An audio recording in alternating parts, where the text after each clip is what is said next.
Last episode में जब कासुमी अपने रूममेट को यह बताती है कि वो इन दिनों आकाशी की जब अट्रैक्ट हो रही है और वो इतना बताते बताते रोने लगती है, तो कासुमी की रूममेट उसे समझाने की कोशिश करती है कि उसे सिर्फ और सिर्फ सुतारो के प्रति पूरी तरह से ईमानदार होना पड़ेगा और वो आकाशी के ऊपर पूरी तरह से ध्यान देना बंद कर दे, क्योंकि वो ऐसे भी एक स्टूडेंट है। जिस पर कासुमी ऐसा करने का फैसला कर लेती है। अब इसलिए कासुमी नेक्स्ट डे बहुत खुश होकर स्कूल पढ़ाने जाती है, जहाँ पे वो बिना आकाशी के जब एग्जैक्टिव हुई पूरी तरह से क्लास कंप्लीट कर लेती है।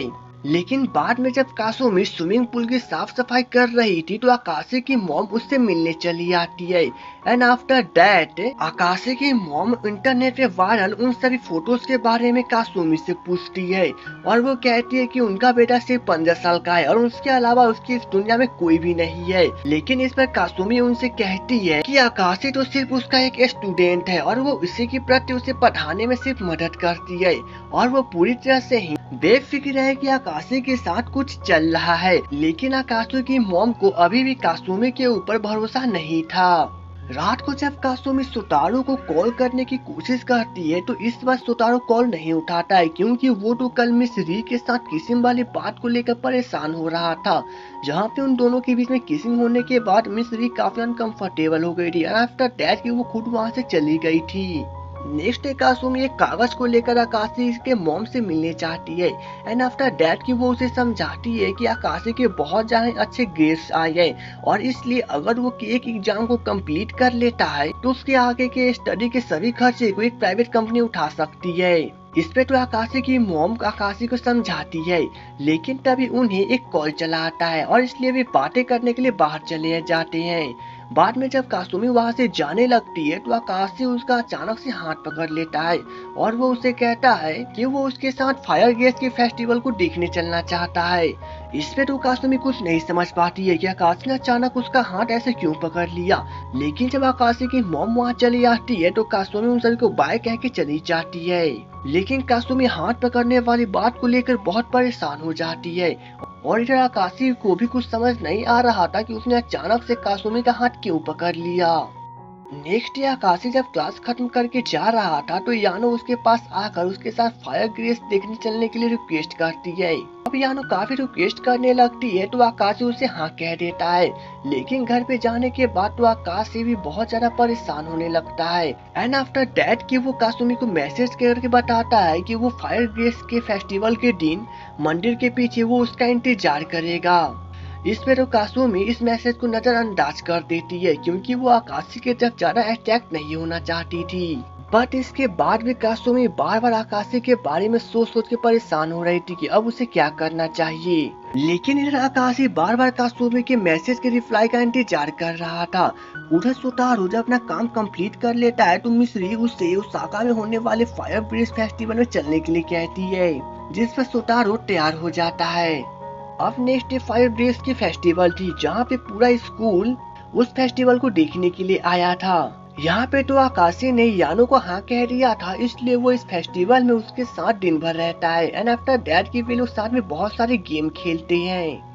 अब रात को फायर ब्रिज की फेस्टिवल मनाया जाता है, जहाँ पे बहुत सारे पटाखों को छोड़े जाते हैं और इसी सभी को आकाशी और यानो दोनों बैठ के देख रहे थे। यहाँ पे तो यानो आकाशी को फिर से बताती है कि वो उसे बहुत ज्यादा पसंद करती है, लेकिन यानो उसे कहता है कि वो उसे पसंद नहीं कर सकता क्योंकि वो किसी और को पसंद करता है। बट इस बात पर यानो उसे कहती है कि उससे इसे कोई फर्क नहीं पड़ता है और वो अचानक से आकाशी को किस कर देती है। अब इससे पहले आकाशी कुछ और समझता है, उससे पहले ही यानो उसे गले लगा लेती है। लेकिन उधर से कासुमी यह सब देख रही थी और उसे यह सब देख के बहुत बुरा लगता है।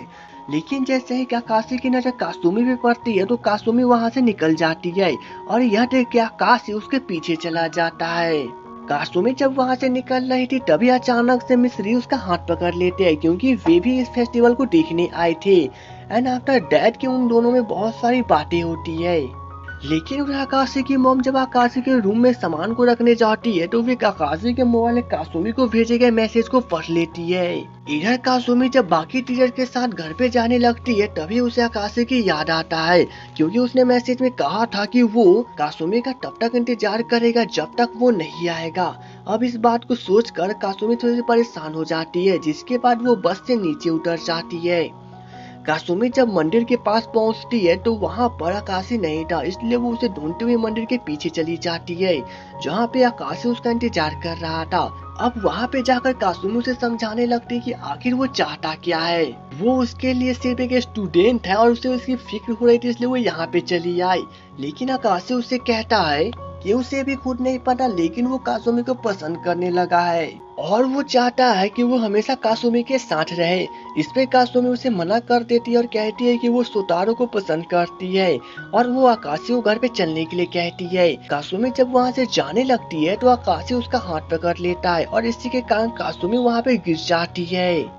अब गिरने के बाद तो कासुमी वहाँ पर फिर से रोने लगती है और वो उसे कहती है कि वो उसे अटैक होने से बचने की बहुत कोशिश कर रही है, लेकिन वो नहीं कर पा रही है। इस पर आकाशी उसका हाथ पकड़कर उसे खड़ा कराता है एंड आफ्टर दैट कि वो अचानक से उसे किस कर देता है।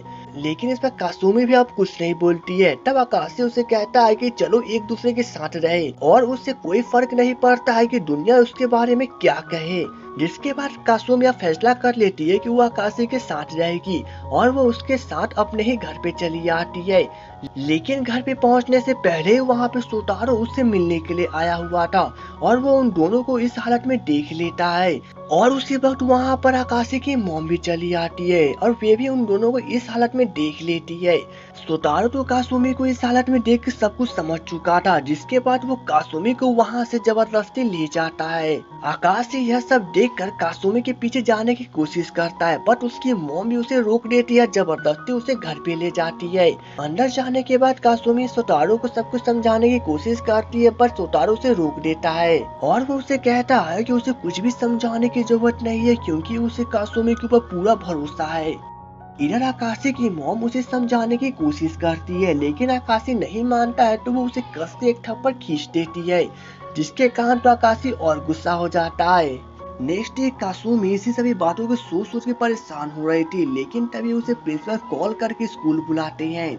कासुमी जब स्कूल पहुंचती है तो वहां पर आकाशी की मॉम आई हुई थी एंड आफ्टर दैट की प्रिंसिपल कासुमी से सब कुछ पूछते हैं कि जब से वो यहाँ पे आई है तब से लेकर अभी तक की जो कुछ भी उसके साथ हुआ है सब कुछ बताए।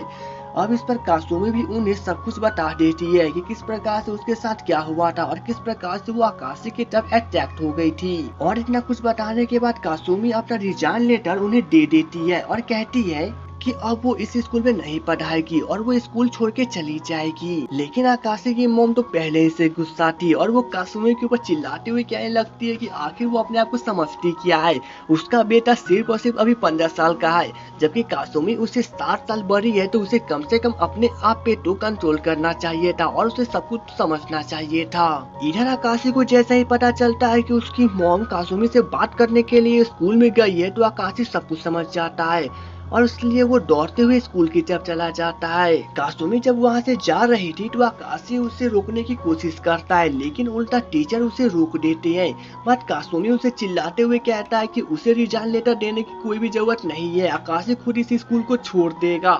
लेकिन कासुमी तो एक बार भी आकाशी की तरफ मुड़ के नहीं देखती है।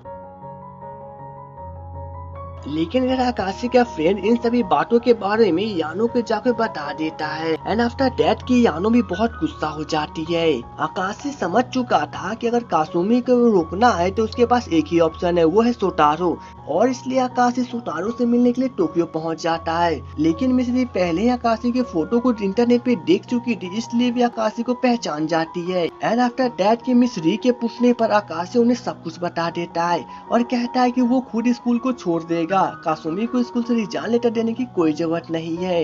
अब इन सभी बातों को समझकर मिस्री उससे कहती है कि वो इन सभी बातों को सुतारो को ना बताए, क्योंकि इससे कासुमी या सुतारो के बीच के रिलेशनशिप खत्म हो सकते हैं और वे खुद कासुमी को समझाएंगे कि वो स्कूल से रिजाइन लेटर ना दे और आकाशी अब घर पे चला जाए क्योंकि उसकी मॉम उसके फिक्र कर रही होगी। आकाशी जब घर पे पहुंचता है तो उसकी मॉम उससे गुस्सा थी और इसलिए उसके ऊपर चिल्लाती है, लेकिन आकाशी उनसे माफी मांगने लगता है और कहता है कि अगली बार से वो कुछ ऐसा नहीं करेगा।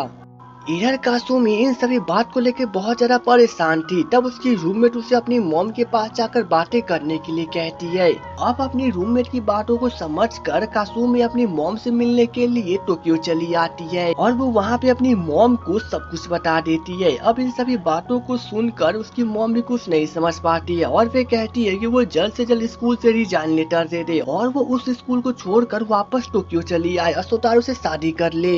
अब कासुमी अपनी मॉम की बातों को मान लेती है और वो अपने रिजाइन लेटर को स्कूल में पोस्ट कर देती है। नेक्स्ट डे मिस्री कासुमी के बारे में सोच सोच के परेशान हो रही थी और उन्हें खुद समझ नहीं आ रहा था कि उन्हें अब क्या करना चाहिए। एंड आफ्टर दैट कि वो सोतारो को कॉल करके सब कुछ बता देते हैं और कहते हैं कि वो जल्द से जल्द जाकर कासुमी को टोक्यो लेके चला आए। इधर आकाशी को जैसा ही पता चलता है कि कासुमी स्कूल छोड़ने वाली है तो वो परेशान हो जाता है। एंड आफ्टर दैट कि वो घर से भाग जाता है। आकाशी जब कासुमी के घर की तरफ जा रहा था तो वो कासुमी को सोतारो को कार में बैठे हुए देख लेता है। एंड आफ्टर दैट कि वो सोतारो की कार का पीछा करने लगता है और वो चिल्ला चिल्ला के सोतारो को कार रोकने के लिए कहता है। लेकिन यहाँ पे सोतारो कार को नहीं रोकता है और इस पर कासुमी भी उसे कुछ नहीं बोलती है। लेकिन आकाशी चिल्लाना बंद नहीं करता है और वो बार बार सोतारो को कार रोकने के लिए कहता है और इसी कारण से आकाशी वहाँ पे गिर जाता है। लेकिन आकाशी को बहुत चोट लगने के बाद भी वो नहीं रुकता है और वो फिर से दौड़ने लगता है और वो बार बार सोतारो को कार रोकने के लिए कहता है। जब कासुमी देखती है कि सोतारो नीचे गिर चुका है, उसे चोट लग चुका है, फिर भी वो दौड़ रहा है तो उससे उसके ऊपर दया चली आती है और वो सोतारो को कार रोकने के लिए कहती है। लेकिन जब सोतारो मना करता है तो कासुमी उसे जबरदस्ती कहती है जिसके कारण सोतारो को कार रोकना पड़ता है और कासुमी कार से नीचे उतरकर आकाशी की तरफ चली जाती है। और इसी के साथ इस एपिसोड की एंडिंग हो जाती है। तो दोस्तों अब नेक्स्ट एपिसोड में क्या होने वाली है, क्या आकाशी कासुमी मिलेगी या फिर सोतारो का क्या होने वाला है, तो बने रहिए हमारे एपिसोड के साथ। तो चलिए दोस्तों मिलेंगे हम नेक्स्ट वीडियो में, तब तक के लिए goodbye and take care.